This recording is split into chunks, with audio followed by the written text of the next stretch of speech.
Bonjour à tous et bonjour à toutes, bienvenue dans une nouvelle vidéo, je suis ravi de vous retrouver. Aujourd'hui, je vous propose d'aborder une question centrale en sociologie, c'est la question de la construction identitaire.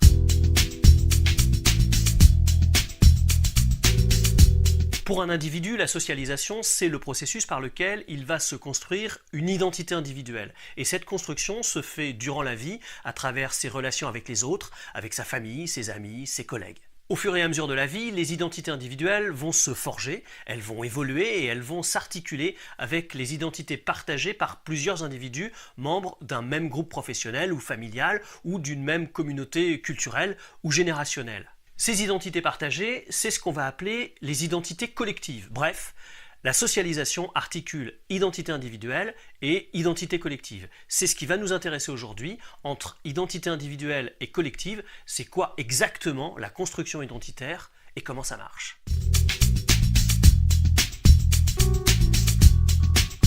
L'identité individuelle est constituée à partir d'un ensemble de caractéristiques dont un individu dispose pour se définir. Elle repose d'abord sur des caractéristiques qui sont assignées à l'individu à sa naissance, le sexe, l'âge, la place dans la famille, la nationalité, mais aussi quelques caractéristiques comportementales.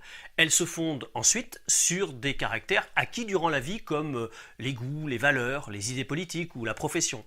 Et ces caractères assignés et acquis vont s'articuler entre eux et se mélanger à tel point qu'il est parfois difficile de distinguer ce qui est assigné et ce qui est acquis. Comme l'ont montré des sociologues comme Pierre Bourdieu, différentes instances de socialisation comme l'école ou la famille ont pour fonction de donner l'évidence du naturel à des caractéristiques acquises.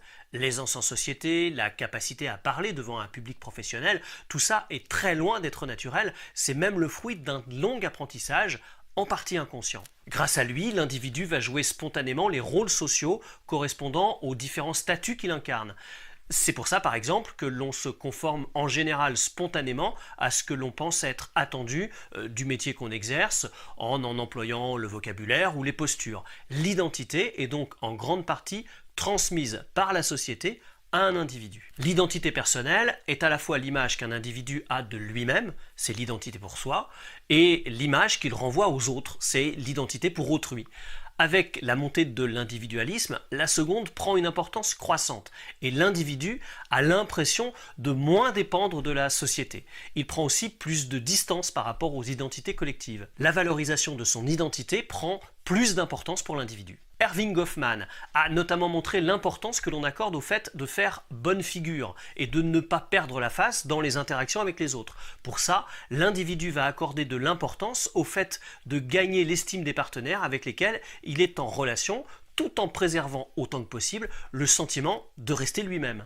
C'est ce que fait l'enfant dans sa famille, le jeune à l'école, le salarié dans l'entreprise. Pour prolonger la réflexion sur le sujet, je vous conseille, si ça vous intéresse, la lecture d'un excellent ouvrage de Bernard Lahire qui s'appelle L'homme pluriel. L'identité est donc un ensemble de caractéristiques qu'un individu synthétise et confronte aux autres à travers ses relations sociales au cours du processus de socialisation. C'est un travail qui n'est jamais achevé et qui donne à l'identité individuelle une certaine fluidité. Cette identité se transforme au gré des expériences comme les mariages, les changements de profession, etc. tout en assurant une certaine continuité. Tout au long de sa vie, l'individu va garder le sentiment d'une permanence de son identité.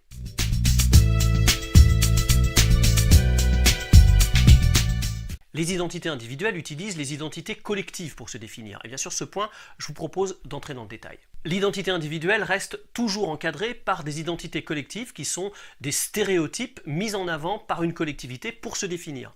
Par exemple, la religion, la profession sont quelques-unes des identités collectives les plus classiques. Elles sont disponibles pour les individus dans les différentes instances d'appartenance dans lesquelles ils passent, c'est-à-dire dans les différents espaces de socialisation qu'ils fréquentent. Par exemple, la famille lui permet d'apprendre à endosser l'identité de parents ou d'enfants, l'école celle d'étudiants ou de profs, le travail celle d'ouvriers ou de cadres, etc.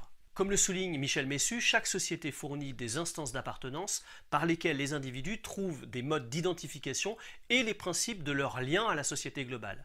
Grâce à ces instances d'appartenance, les individus forgent leurs identités individuelles et conçoivent leur attachement aux autres. Dominique